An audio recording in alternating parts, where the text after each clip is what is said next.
औरतों के नियम औरतों को ही परेशान करते हैं। सुबह की भागदौड़। राशि एक पांव पर खड़ी होकर काम कर रही थी।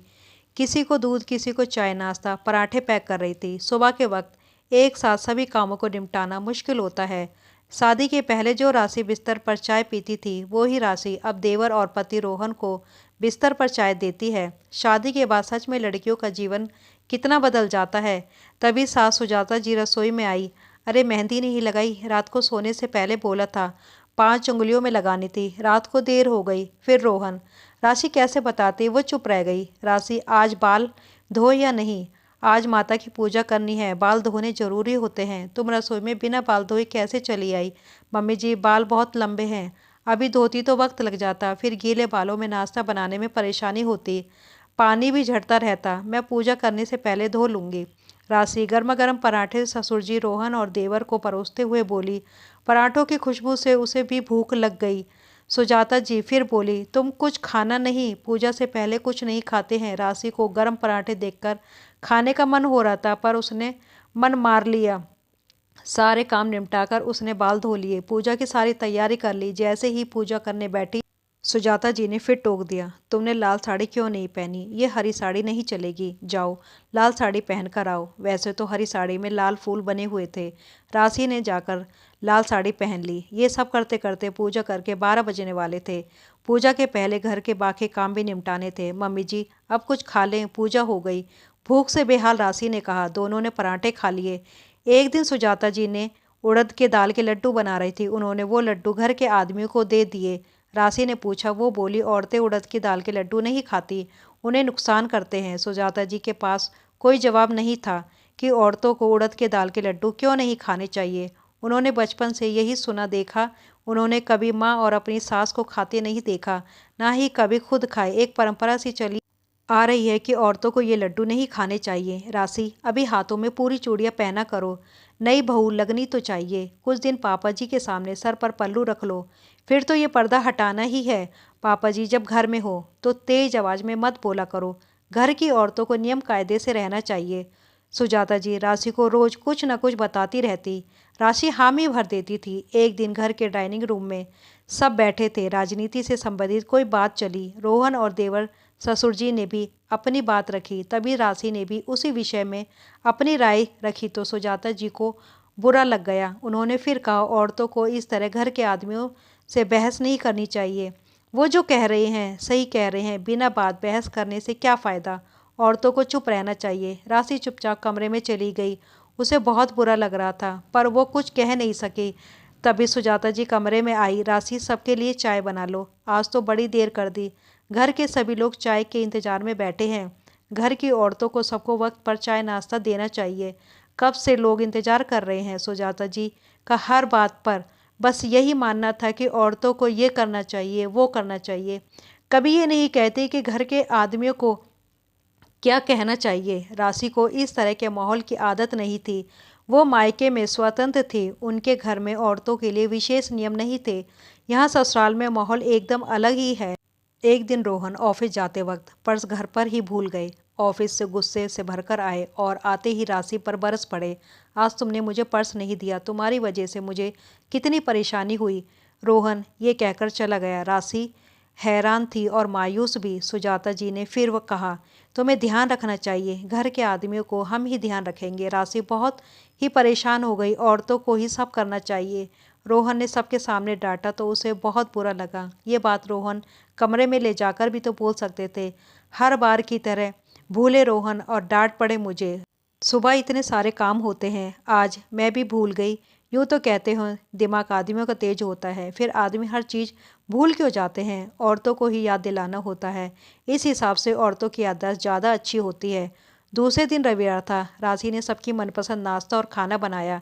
रात तक वो थक गई। जैसे ही कमरे में जाने लगी, सुजाता जी ने सरसों के तेल में लहसुन गर्म करके दिया। रोहन थक जाता है, एक रविवार को ही उसे आराम मिलता है, उसके पाँव में मालिश कर देना। कल से उसे फिर से काम पर जाना है। फिर राशि को समझाते हुए बोली, घर के मर्दों को थकान हो जाती है, हमारे लिए वो सारी सुविधाएं जुटाते हैं, घर चलाते हैं, घरौंदा बनाते हैं, पर कितनी देर रहते हैं उस घर में, उनकी सेवा करनी चाहिए। राशि मन ही मन सोच रही थी, आज तो कोई उसके पैरों की मालिश कर दे। सच में उसे बहुत थकान आ रही थी। आज तो रोहन दिन भर घर पर ही थे, सुबह से रात तक आराम ही कर रहे थे। आज तो कोई थकान ही नहीं थी। घर की औरतें तो कभी थकती ही नहीं, सारी थकान सिर्फ आदमियों को ही होती है। घर के आदमियों को सुजाता जी ने सर पर चढ़ा रखा था। उन्हें घर की औरतों का दर्द महसूस नहीं होता था। रोहन मालिश करवा के सो गया। उधर राशि करवट ही बदलती रही। ये सोचते सोचते राशि सो नहीं पाई। रात भर पैरों के दर्द से कराती रही। सुबह उसकी आंखें देर से खुली तो सुजाता जी चिल्ला पड़ी, ये कोई वक्त है उठने का? औरतों को आदमियों से पहले उठना चाहिए। अब सबके लिए नाश्ता बनाओ। राशि ने सबको नाश्ता करवा दिया। पहले जाकर मंदिर में पूजा कर लो, फिर तुम नाश्ता करना। औरतों को पूजा करके ही नाश्ता करना चाहिए, इससे घर में सुख समृद्धि बनी रहती है। राशि को समझ नहीं आ रहा था कि घर के आदमी तो बिना नहाए बिना पूजा किए नाश्ता कर सकते हैं, पर घर की औरतें पहले नहाएं, फिर सबको नाश्ता करवाएं, फिर पूजा करें, उसके बाद भी जरूरी नहीं कि वो तसल्ली से नाश्ता कर पाएंगे। इन सब से आदमियों को कोई फर्क नहीं पड़ता, उनका जीवन तो चलता रहता है, पर औरतों के बनाए गए नियम औरतों को मानने होते हैं। पीढ़ी दर पीढ़ी में ही परंपरा चली रही है। औरतें ही औरतों पर ये नियम थोपती हैं। जो तकलीफ उन्होंने पाई वो ही तकलीफ वो अपनी बेटी और बहू को देती हैं। जिस नियमों से वो खुद परेशान है वो ही नियम उनसे बनवाती है। पुरुषों के लिए कोई नियम नहीं होते। कभी किसी आदमी को भूखा रहते नहीं देखा। कभी कोई पुरुष तो घर की सुख शांति के लिए भूखा नहीं रहता। घर के आदमियों को सही समय पर चाय नाश्ता खाना चाहिए, तो औरतों को क्यों नहीं? उनका भी तो शरीर है, उन्हें भी तो भूख लगती है। पर इन्हीं नियमों के चलते वो भूखी रहती है, अपनी भूख प्यास मारती है, सबका ध्यान रखती है, पर इन्हीं औरतों के बनाए नियमों के कारण खुद का ध्यान नहीं रख पाती। उन्हें बीमारी घेर लेती है। बीमार होकर भी वो घर का पहले ध्यान रखती है। हमेशा एक अपराध बोझ से ग्रस्त रहती है। क्या हुआ जो बिना नहाए खाना बना लिया? क्या हुआ जो पूजा करने से पहले नाश्ता कर लिया? क्या हुआ जो थोड़ा अपना ध्यान रख लिया? क्या हुआ जो उड़द के लड्डू खा लेगी? क्या हुआ जो वो कभी पति का पर्स, कार की चाबी या रुमाल देना भूल जाए? क्या हो जाएगा अगर वो पिता समान ससुर जी के सामने कुछ बोल दे? हाथों में भरकर चूड़ियाँ ना पहने, उसे रसोई में काम भी तो करना होता है। क्या हुआ जो वो सर पर पल्लू ना रखे? औरतें अंतरिक्ष में पहुंच गई हैं और कुछ लोग समाज में पल्लू पर ही अटके हुए हैं। सब भूल जाते हैं केवल औरतों के सर पर दोष क्यों मंडा जाता है। जो नियम तकलीफ देते हैं उन नियमों को तो छोड़ देना ही चाहिए। कुछ छोटी छोटी बातें भी बड़ी तकलीफ देती हैं, हम फिर भी जीवन भर उन नियमों को निभाते हैं। राशि का मन बहुत बेचैन हो रहा था। उसने कुछ सोचा और अगले दिन वो जब उठी, सबको चाय देकर खुद भी अपना कप ले जाकर बाहर बगीचे में बैठ गई। सुजाता जी उसे ढूंढते हुए आई। राशि, तुम सुबह सुबह बैठ गई? रोहन बुला रहा है, उसे किसी चीज़ की ज़रूरत होगी तो। मम्मी जी, रोहन को यहीं भेज दीजिए, मैं सुबह की चाय के साथ धूप सेक रही हूँ, इससे विटामिन डी मिलता है। आप भी आकर बैठिए, अपनी सेहत का ध्यान रखिए, आपके भी शरीर में यहाँ वहाँ दर्द होता रहता है। राशि ने नाश्ते की तैयारी कर ली। सबको नाश्ता करवा के वो भी खाने लग गई। राशि, तुमने पूजा किए बगैर खा लिया। मम्मी जी, आपने मंदिर में पूजा कर ली, आप घर की बड़ी हैं, आपने आरती करके प्रसाद भी चढ़ा दिया, आपने घर की सुख शांति के लिए पूजा कर ली, मेरे लिए इतना ही काफ़ी है। आप सुबह की पूजा कर लीजिए, मैं शाम को कर लूँगी। फिर किसने कहा कि भूखे पेट ही पूजा करो? शाम की पूजा भी तो हम भरे पेट ही करते हैं। ये कहकर राशि नाश्ता करने लगी। सुजाता जी से बर्दाश्त नहीं हुआ। वह अपने पति और रोहन से शिकायत करने लगी।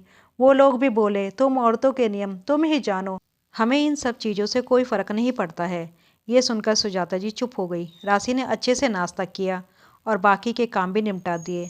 तभी घंटी बजी। सामने मालिश वाली थी। इसे किसने बुलाया है? सुजाता जी ने पूछा। मम्मी जी, मैंने बुलाया है मालिश करने के लिए, बड़ी थकान हो रही थी।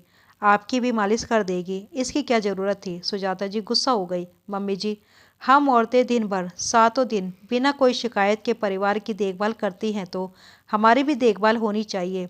निर्जीव वस्तु भी मेंटेनेंस मांगती है, फिर हम तो सजीव प्राणी हैं। जब घर के आदमियों की हम मालिश करते हैं ताकि उनकी थकान दूर हो जाए, हमें भी अपनी थकान दूर करनी चाहिए। ब्यूटी पार्लर जाकर हम अपने चेहरे की सुंदरता बढ़ाते हैं, तो मालिश करवा के हमें अपने भीतर की सेहत का ध्यान भी रखना होगा। इससे हम भी स्वस्थ रहेंगे और हमारी सारी थकान उतर जाएगी।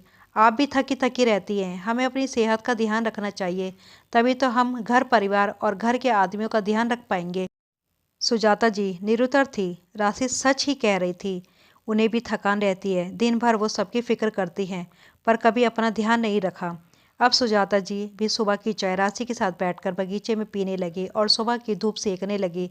मालिश करवा के उन्हें भी अच्छा लग रहा।